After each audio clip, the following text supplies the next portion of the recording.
Hi guys, in this video, I will show you how to remove Meta AI from Messenger. So let's get started. Basically, we have no option to remove Meta AI from Messenger.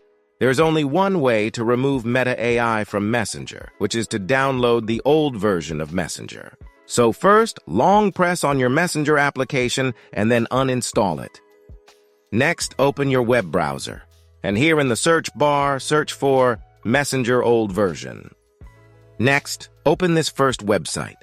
Now, if you scroll down, and here you can find all the old versions of the Messenger application. So, select any old version here. Like I selected this one, this is the old version as of May 31, 2024. Just tap on it. Next, scroll down. And tap on the download button here. Then tap on Download Anyway. And it starts downloading.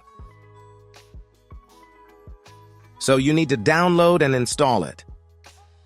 Once you are done, open and sign into your Messenger application, and as you can see, Meta AI is removed successfully from our Messenger application. If you found this video useful, please show your support with a like.